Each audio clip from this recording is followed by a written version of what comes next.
Today, my guest for the podcast is Traci Eliszewski, regenerative medicine nurse practitioner at Forum Health here in Madison. You may remember Traci from episode 5, where we talked about menopause, a topic that is very important for, I think, all of us to share. But I've wanted to have her back for some time to talk about peptides because it is in the news. Everyone seems to be on it, and I have so many questions about both sides of the aisle on it. But before we get into peptides, I have a few things I want to catch up with Traci on. Traci is a new mom of her third child. Congratulations, Traci. Thank you. Thank you so much. We were talking a little bit before the podcast about being tired because being a mom of 3, even though they're adults, I'm still tired. I'm still recovering from the last 32 years. So tell me how life has been trying to balance being a mom of 3 and a wife and running Forum and taking care of your clients and all the things. Yeah, I think in a nutshell, if I could summarize it, it's beautiful chaos is the two words I love to use. I think it's fantastic, phenomenal, a little bit tiring at times, but I love what I do for my job, which makes it very easy to stay motivated and continue to learn while soaking up all those little moments with my kids too. So And they go so fast, so it's so it important to be does. able to soak those up. So good for you for acknowledging that, because it Absolutely. gets easy to get, stuck in the autopilot mode where you just go, go, go, go, and you've stopped to take a moment to enjoy it all. Absolutely. I think I've learned that now with the third kid, the third child, right? I definitely am learning that now more than I probably did with the last two because, but yeah, I'm older and wiser, right? Well, and you parent different. I remember with my first child, the pacifier would fall on the ground and you go boil it right away. Yes. By the third one, you just pop it in your mouth and stick it 100%. in there. 100%. Absolutely. And the other thing I wanted to touch on as well, because again, our last episode with you, we talked about menopause and we talked about HRT.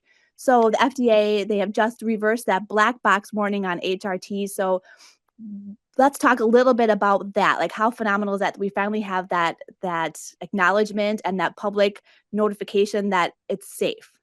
Yeah. I mean, I call it post hormones for me here, but like I think what a monumental day, right? And providers that have been advocating this for like longer than I've been alive, right? Like, so I mean, an amazing day that it finally happened. Again, for me, I don't know if you saw my last Instagram post, but like, what a beautiful day for the future generation, and for a lot of my patients that I've been like, trying to, tell them and educate how important this is, but. I do feel like a lot, so much sadness for the women for the last few decades that have been like deprived of this, right? And again, going forward, super, super exciting. But I'm hopeful that it's a turning point for a lot of us from the provider perspective of how important and how important these hormones are for us as we get older.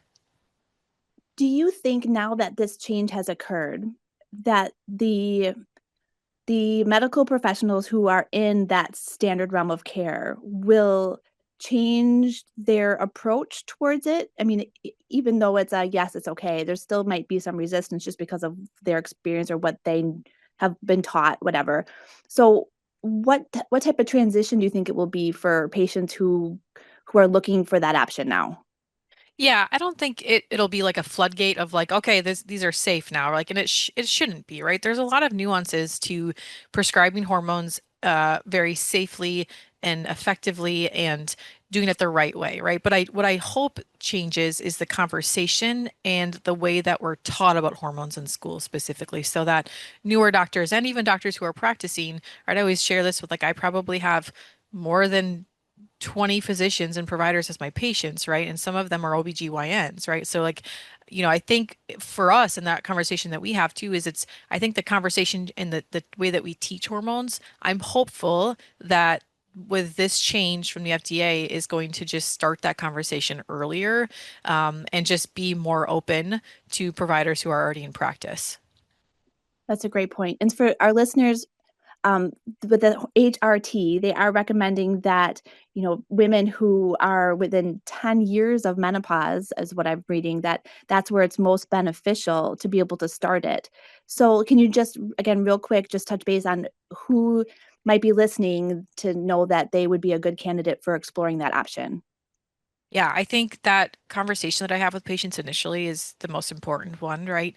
The 10-year study, the 10-year, pre-post, that definitely too, there's a lot of studies to show how important it is. I mean, honestly, like there's studies shown 20 years post-menopause where a little bit of progesterone, a little bit of estrogen can be helpful in cognitive impairment, right? With people who are already showing signs of early, dementia or cognitive impairment. So, I think for me personally, that again, it comes down to those little nuances of prescribing hormones that conversation is open to me at any age, right? Like, and the way that you prescribe them, the route that you prescribe them, their family history, their personal history, those are all those little conversations that when you come to somebody who's been prescribing hormones or continues to research and continue to mentor with people and providers who've been doing hormones and prescribing hormones much longer than I have. But I think it should be an open conversation at any age, whether you're 10 years prior, 10 years post. The latest study showed that, in that perimenopausal time where you're not actually in menopause yet, even further benefits, right? So, but again, I mean, it depends on what you're coming in, what you're looking for hormones to do for women. I think just keeping in mind that, there is a benefit to having some estrogen versus no estrogen in the body, but it is really kind of keeping those receptors balanced, which is the most important thing. But the answer to your question is, I think it's a discussion at any age, honestly, but it is very, there's a lot of, like I said, little things that need to be big things that need to be discussed, but little nuances that have to be discussed as well. That's a great point. And again, the point of HRT is so that you feel better. I mean, as you get older and those hormones change, it can be wicked, wicked awful. I Yeah. just think again, menopause is one of those things that we have decided that we can't talk about. Finally, there's conversations out there about not only the treatments but the symptoms and acknowledging that your body's going through those changes. And so I just encourage any woman who's having difficulties and not feeling well, that's a good place to start to go find a provider who can have that conversation with you. Yeah, and I would say feel better, but for me, honestly, from a cellular medicine standpoint, it's way more than that, right? It's prevention of osteoporosis as much as we can help that. It's prevention of Alzheimer's, dementia, cardiovascular risk. Estrogen is very important for your heart. So I think even more than, absolutely, obviously feeling better, especially if you're going through those changes and you're, the hot flashes, night sweats, the vasomotor symptoms, which it's definitely on approved for, right? It's also all those other nuances or those other things that happens in the body. That from my perspective, that's what I'm going from a preventative health approach for sure. That's a great point. Yeah. So now that we're talking about preventative health approach, let's dive into peptides. So again, Yeah, this is I don't say it's controversial because I feel like there's more people who are for it than represent the other side of it. But I'm going to challenge you a little bit on it because I have questions on both sides. So let's totally. just start off. Can you explain what exactly a peptide is? Yes. So peptides in general, right? They're short chains of amino acids and they make up the building blocks of proteins, okay? They act as like a mini protein around the body to act as like a messenger molecule in the body is the best way to describe it. They do certain things in the body depending on what peptide you're taking or prescribing. But peptides in general do different things around the body. Some burn fat, some build muscle, repair muscle, whatever, regulate inflammation, help blood sugar stabilization, etc. The body itself makes over 7,000 naturally occurring peptides every single day that we just know of. Okay. Insulin is a peptide, oxytocin is a peptide, growth hormone releasing hormones, these are peptides. So they are very specific in where they bind, right? So think about in comparison, and again, just kind of trying to take a step back and like, because it gets really kind of scientific-y. So there's like lots of avenues that we can go. But for your listeners, I think it's just, they're very direct signaling molecules. You look at a hormone, hormones are bigger molecules, right? They have to like sit on the cell and they help the cell specifically do what it's supposed to do, whether that's build muscle or, grow hair or whatever that is, right? Where peptides are very directly, right? They don't require that large molecule, but they'll go to that cell and they can help that cell do what it's supposed to do a little bit more effectively. So, we make them every single day. And I think that's why I was driven to as a provider, 5.5 years ago to really start studying peptides because body's already doing this as we get older or as, you get hit with a virus or bacteria or whatever it may be, right? The body might not do it as effectively. So I think that's where I come from at the perspective of, okay, really important to learn about these things because they're not going away. You're going to hear more and more people talk about it. Not a little segue or a little, I always say like social media in itself is a fantastic, amazing thing, but it's hard sometimes because everybody's an expert. And I feel like you see peptides come across, like everyone's talking about peptides, whether it's a supplement company or it's just a hot word, right? It's a very sexy word right now to talk about peptides. And I think that's one of the things from a provider that's studied for only 5 years, right? I'm not even an expert in peptides. And so I think if a provider or somebody's calling themselves an expert, like that's kind of a scary person, right? Like you really have to continue to mentor and understand like where these things what they're doing in the body, but everything's changing every day too. So, but peptides in general, you're going to continue to learn about them. You're going to continue to hear about them. But there's a difference between a supplement peptide and a peptide that you're getting from a provider prescription peptide, because those are ones that mimic what the bodies or actually have what the body has already. Those peptides are in the body already versus a supplement. And again, this is not a knock against any supplement company, but just because peptide's a sexy word, you're seeing people like, oh, I take, peptides and et cetera. Yes, if you can label anything a peptide, essentially, if it's a string of amino acids, right? But there's a complete difference there. And I come up to that conversation a lot. I'm glad you brought that up because that's a big part of what I wanted to address. So you and I have had that conversation before about peptides too, and about how it's, what your body creates naturally anyways. But as you mentioned, everything from shampoo to skincare to you name it, clothes. No, I'm just kidding. But so Totally. many things are say peptides, Yes. and I'm guilty of it. Of some supplements and some shampoos that said peptides, which doesn't make sense to me because obviously Hmm. it's not the peptides that my body's generating because my body's not a shampoo, but Totally. it's very confusing to the consumer to It be sure is. that peptide is good and that will help you, and then to see it everywhere. So let's just kind of narrow in a little bit on what you said about getting it from a provider. What makes a difference? What makes what you do prevent getting that peptide that you prescribe different from what you would see someplace else?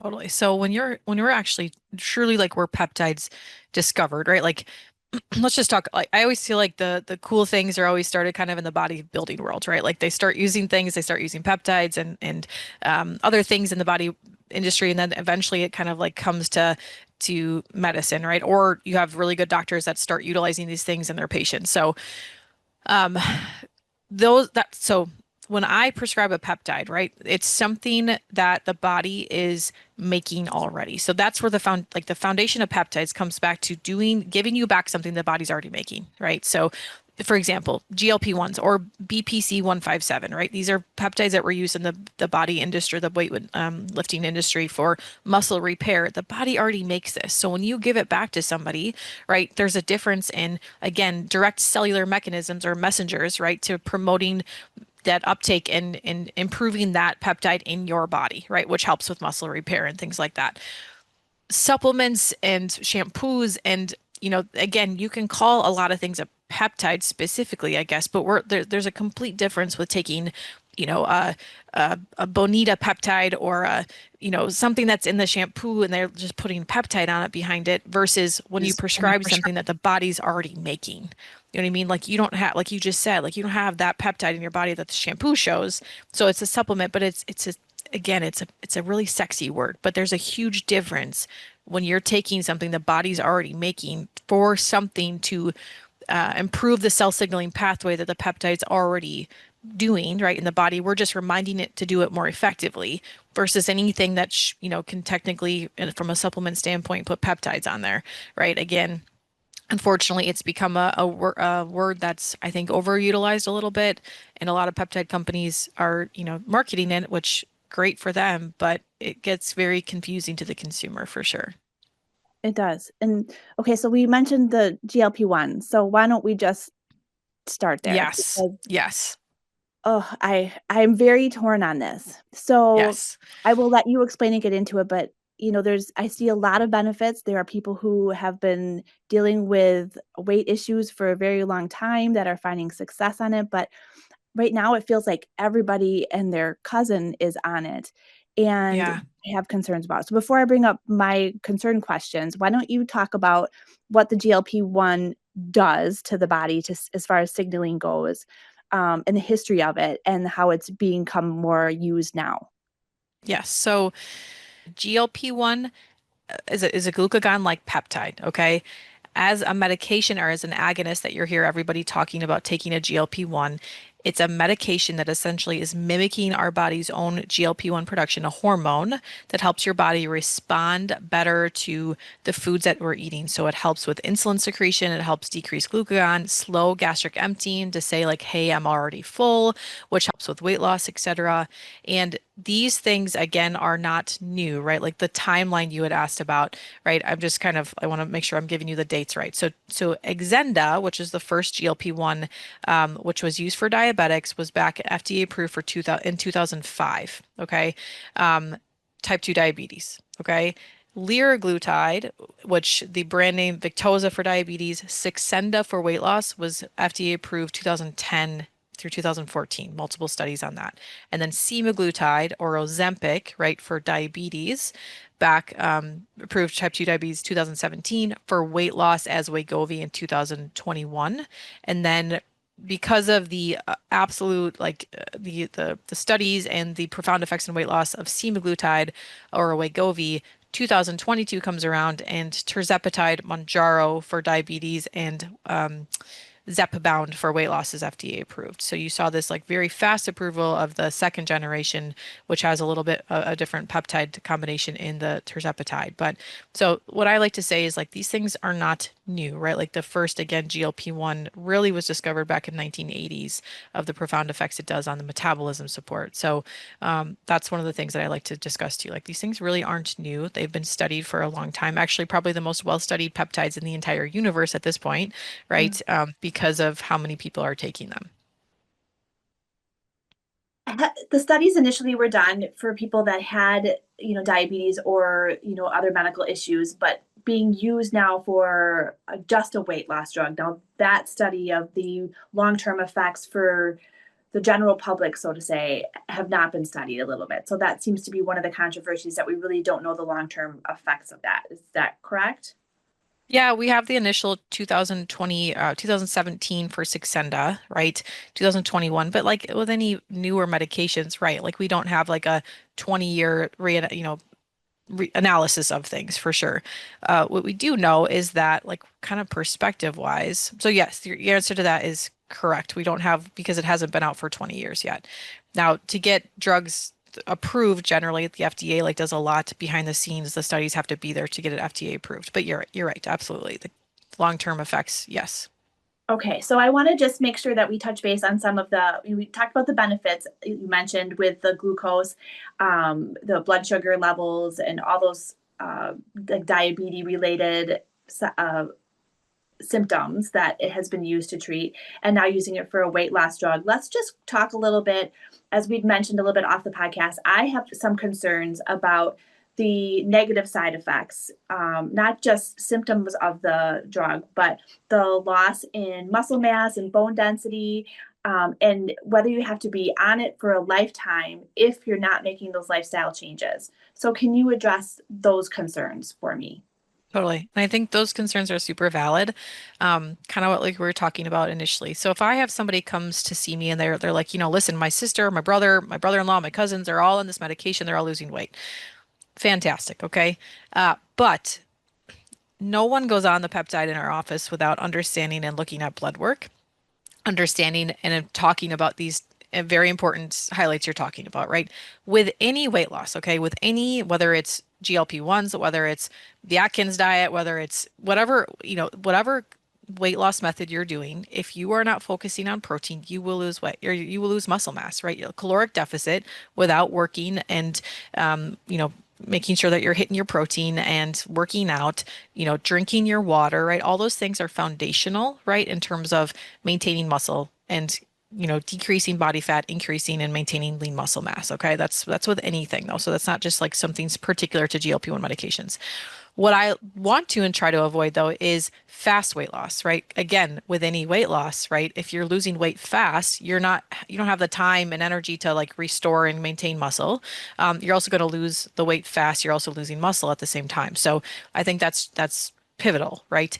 And then also like tracking that lean muscle mass, right? We have an in-body machine in our office that we have most of our patient, many of our patients, all of our GLP-1 medica or patients do at some point in their journey, and to continue to track that, right? And then every conversation and checkpoint that we have with patients on these medications is what's your protein level look like? Are you tracking it? If not, we're going to set you up with our health coach to make sure that you're hitting those things. You're keeping track of your water. You're, hitting your 10,000 steps every single day. So I think that's a super valid and an important point, because there are many providers that don't have that conversation, right?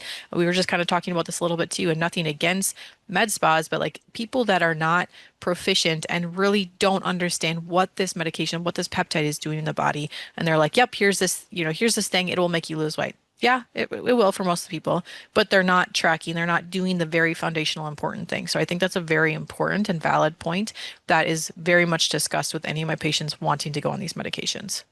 So here's my frustration. As you talk about the lifting weights and the eating the protein and tracking your food and drinking the water, but most of those things before people start the GLP-1s, they're not starting with that. They're not even trying Totally. that lifestyle before they do the GLP-1s. So that Yeah, is super frustrating for me, because as being healthy, with a stronger muscle mass and lean, an easy route? No, not at all. But there are health disadvantages, again, of accelerating that and not making those lifestyle modifications. And, you mentioned, doing the continual testing, but if you don't have a coach who's checking in with you, even weekly, which obviously a provider doesn't do, it's very hard to hold people accountable and to keep them motivated to make those healthy choices, right? So totally. I see people that are losing large amounts of weight. I'm very happy that I think it can start momentum for them. It can give them the confidence that they will make progress, because, trying things and having them fail can be discouraging.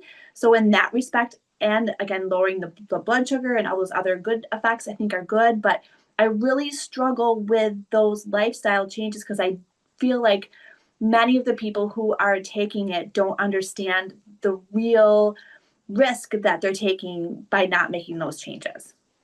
Yeah. I think there's a lot to unpack there, right? Because you do have people that have, been, whether, so there's lots of reasons that people go on GLP-1s, or like maybe it is somebody who's overweight and they've tried so many different things and they get super frustrated because they don't see the scale move, right? Maybe genetics are against them. Maybe it's, environmental factors they don't even know. Maybe they're holding on to a bunch of mold and they don't even know that. And that's the reason they can't lose weight, right? Postmenopausal women, premenopausal women, right? They are have a lot of uphill battles in general, right? Because you can be, insulin resistance usually comes with that. You can have your hormones batting against you. That's the reason you can't lose weight. So that's why the blood work is essential, right? And foundational in our practice, to make sure that we're kind of uncovering all those other road bumps, or the bumps in the road that people have, that the reason they can't lose weight. But if you have somebody come in who is super insulin resistant, right, and now they have hormones against them, maybe their thyroid's off, maybe they're they've been overweight for 25 years and nothing works, or they just gain the weight back, like there's a lot of things that have to work correctly for the body to lose weight and keep that weight off. So this is, coming to your point of like, well, I have to be on this for my entire life. The answer is absolutely not, right? Like 99% of my patients come off of it once they hit their goal weight, but that's because they're doing the foundational things. But I think for some people, and we've looked at their blood work and we're monitoring, they're optimizing everything else from within, right? That's how you keep the weight off post peptide, is you do the right things. You make sure your blood work looks optimal, your hormones are optimal, everything else, nutrient repletion, all the things. But I think for a lot of people, I mean, sometimes 5 pounds is devastating for them, like where they can't lose. And if you don't see the scale moving, I think that's where it helps the people, patients in that regard. But then you have people that have, a family history of diabetes. And so weight loss is not the only benefit, right, of the GLP-1 medications that we know of. And so I think there's a lot of things to consider, but I think too, I mean, some people just give up. So, after so many failed attempts, where I think that's where it becomes life-changing for them. Like even 5 pounds on a scale for some people is super motivating. And I've had plenty of patients that are like, listen, I just needed to I need a kickstart, right? I needed something to just give me that good vibes, that energy to like get me started down to like, okay, I lost 5 pounds and now I'm excited to go to the gym, right? So I think it can be life changing in that aspect. But I think, that is a big conversation I have. I had a patient yesterday that they're like, I don't want, and I was talking to you, like they come in and they're like, I don't want anything to do with the GLP-1 medication. Like I know that I don't want, I don't, and that's totally valid. And I hear that for sure. But when you kind of break it down to a cellular, to a cellular perspective and understand that, for some people who, let's just say weight loss, right? They've been overweight for many years, and I can't tell you from a blood work perspective, like how high their heart inflammation, like how high their inflammation is in their body. Where taking 10 to 20 to 50 pounds off is life-saving for them, right? Right. So I totally hear I totally hear that, and I think perspective is, it really depends on the person and how much work they're putting into it. But sometimes that, like I said, that 5 to 10 pounds is super helpful for them. And they're like, oh my gosh, I'm super excited. Now I want to get in the gym. I want to make sure.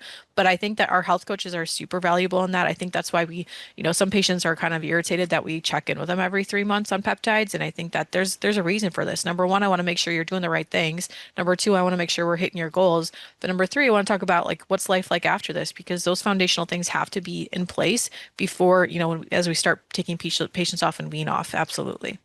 Yeah, and I guess I just think that's a really important conversation for anybody who's listening who is on the GLP-1s, who has found success with weight loss and their health, which is what it's meant for, but just to remind them that it's really important that they take care of that muscle part of the equation, because when you lose too much muscle too fast, you're also aging your body faster as well. So there are definitely Totally.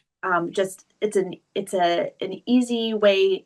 I say easy, but by your diet and your exercise, you're able to offset any or some of the negative, effects of the GLP-1 with that quick weight loss. Totally.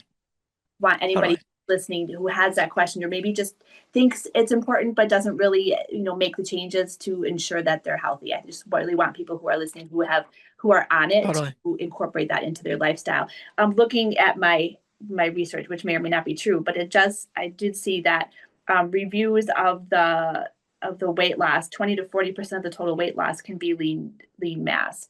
So that's a big portion of your muscles as you age that might be harder to get back. So again, so important that I think people, since it's prescribed and given out so frequently to many people, I just think it's really important to really, coming from a medical Totally. point, to hand that in. Yeah, right. And I think, muscle is the currency of longevity, right? You'll hear many longevity physicians say that, and you're going to burn fat more effectively with more lean muscle mass. Absolutely. As you get, as like anytime, it's usually after age 40, it's harder to build muscle, right? And then again, you have all these kind of hormones that if they're not optimized, they can go against you too. And, so I think you're absolutely right. That is a huge conversation for somebody who's not only knowledgeable in peptides as a prescriber, right? To make sure that that is something. I'm sure my patients, I tell them every single time, I'm just like, I'm so sick. You're probably so sick of hearing me say, like, what's my protein intake? Am I at my protein? Am I going to the gym? Like, what's that look like? And I always say, like, even for patients who just lose weight, right, that are on the peptides, I always say, like, there should be like there's going to be a sign behind me that says your peptide's going to work as hard as you do, right? It's like with anything so they will, if you're not doing those things, most of my patients get to a point if they're not doing those things, and that's why we check in. I'm like, hey, what's your workout, what's your activities look like, what's your diet look like, because it will only get you so far. So, those last 10 to 20 pounds for people are the most stubborn pounds, and unless you're doing the foundational things, that's how you're going to hit your goals there, but also keep it off, right? And wean off. So there's a lot of ways to do all of it for sure. Yeah, and I'm glad you brought that up, because you, again, as a functional provider, I know from personal experience that your philosophy is to be hands-on and to follow up. Whereas with, again, standard care or maybe med spas, that approach is not always taken, which again is why I want to put out for that people really take agency over their own health. So when they do choose the Totally. route, that they make those right choices. Let's touch real quick on dosage, because I've heard a lot Mhm. about dosage lately with, there's some skepticism on pharmaceutical companies and the money they make on these drugs, which is causing the scarcity for people who really need it. And then, maybe getting more money off those high doses where there's now a microdosing approach to that. Can you just cover that a little bit? So it's not on the shortage list anymore. So I think that concern is, for people that were like worried about that, not valid anymore. Um, I like to microdose pretty much every single one of my patients, to be honest with you. So, when you get this from a regular, your regular primary care doctor and you're getting the medications, right? so a lot of people, and this is like one of the things that I've learned early on too, is like, you have these patients that have these terrible side effects with doses, right? And I think that's where the microdosing of GLP-1s are really effective, right? Because they can, I always say if patients are on these, I don't want you to have any side effects. This GI stuff, this constipation stuff, this like I don't want any side effects. I don't even want you to know you're on a GLP-1 medication if you're on it, right? And a lot of that 99.9% of that is due to dose relations, right? So I have some patients that come in and they're like, I've lost 35 pounds. I feel terrible every single day. I'm like, that is terrible medicine, right? You should not even know you're on it. So I think, when it comes to the difference between the medication you're on is number one, like there are different types of GLP-1 medications, whether it's just strictly a GLP-1, GLP and GIP together, like there's other peptides involved, right? That really kind of helps me dose patients appropriately at the right dose, and avoid side effects at the same time. So it just kind of depends. And again, there's a lot of patients that come to me. I literally, I'm not even making this up. I had a patient come to me probably a couple months, before I went on maternity leave, and she's like, I get my semaglutide off of blackmarket.com, like blackmarketsemaglutide.com or whatever it was, right? And this is also like a really valid point is that there are research only peptides out there that patients can get offline. And I just always say and most of them will say like not for human use, right? Like that is something that like patients, and again, there's lots of ways to get these things nowadays, right? I will just say this, like when I get my pharmacies from a regular pharmacy, like a pharmacy that I very much vet where it's coming from, right? And I know that pharmacy, I know that it's a very clean, effective, like I would eat lunch off their floor pharmacy, right? And their testing and sterility is also tested constantly, their batch testing. That is a whole lot different than cutting anything offline. Like that's just something I don't know what's in there. I'm not testing that substance. I rely on my pharmacy friends who are very intelligent and do this every single freaking day, right? To make sure that it's a very, very good peptide coming off their line, if that makes sense. I am so glad you brought that up because Yes. no, something similar to that happened with me after with BPC 157. I did Yes. post my shoulder surgery in order to improve recovery, which I honestly believe made a huge difference. I'm about Yeah. functional at least right now. That's a year and a half later. But I did recommend to someone else who was going through shoulder surgery, and I sent just a link to Yes. a BPC 157 just for a reference. And then, Yes. Yes. Yes. That's right. and Yes. then it said for A, Yes. and I was like, oh no, like I totally took the Yes. surgery I had. Yes. That's So that right. Yes. so important that you are getting it from the right source. Now, on that real quick, if getting in to see you, you are so busy now and your availability is not there as much. Well, you have other providers who help as well, but sometimes getting into a functional medicine doctor or provider can take some time and finding the right one. So are there any tips you have for people who are looking to get more information on peptides who don't have to wait, 6 months before getting into a provider? Yeah. Well, so we definitely, like you had said, we have expanded. So we've hired another PA that started with us last January. We actually just hired another nurse practitioner. She's going to start with us in this coming up January. So we are doing our from our foundational, like in Madison area, doing our best to accommodate that because I think again, the other thing that's happening right now, and it's not a bad thing, right? But functional medicine takes years and years to get good at, right? This is not something, I mean, looking at what my husband and I spend on continuing education, it's actually kind of nauseating how much money we spend. I mean, we're talking like a lot of money to just mentor with the right people, right? But that's something that's very passionate to us. Like I will spend whatever money that I have to learn from the best and how to do this effectively for not only my patients, like myself, like I'm the guinea pig. Like I want to make sure that what we're doing is effective but very safe at the same time. Functional medicine is something that takes a long time. So I would say like there's more now functional medicine providers across the world, probably 100 times fold than there was even last year, right? And so I think, when it comes to just making sure that the right person, making sure it's a right fit, like have that conversation with the provider. There's a lot of providers that it doesn't take, the only reason it takes a long time for patients to get in with me is because I've been doing this a long time now, right? Like patients referrals are my number one source of new patients, right? And so that's also the biggest compliment to me though, is like if I have somebody that, a lot of people I see their entire families now, right? Like that's a huge compliment to me because I know I did something right and that person feels very comfortable with me. So I would say A lot of clinics aren't that far out, I would say. And we're doing our best to make it not be that far out for people. But, the providers in our clinic too, like we're very picky about who we bring on, right? So they have to be the right person. We sometimes like we waited a year to find our PA, and not that we didn't interview multiple people, but we want the right people and the right fit. And I think when you find a provider, most people like they can tell like that first kind of time they sit down with that provider, they can feel like there's energy, right? Like they feel how do I feel like this provider can help me and get my goals and take care of me and my family. So the answer to your question, I think it's going to depend on like how vetted that provider is in terms of like how hard it is to get into with them. But also, like our providers in our clinic, I'm constantly, helping them, teach them, like look into this, go to here for peptide, conversation or mentoring. And so I think not a lot of clinics are that far out. We do our best to make sure that we have the right providers and very knowledgeable providers in our clinic to help people get in faster at the same time. I don't know if that answered your question, but yeah. It does. And what I love about this podcast is it allows us to get information out there that there are treatment options available that people may hear about but not understand. So hopefully with this Totally.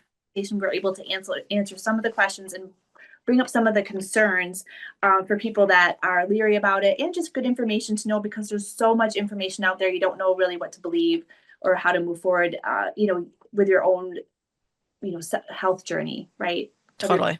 weight loss or, injury recovery or, longevity, whatever it may be. Yeah, absolutely. So before we wrap up with peptides, is there any information or one question that you get regularly that you'd like to put out there for information for anyone who's, either on it or thinking of going on it?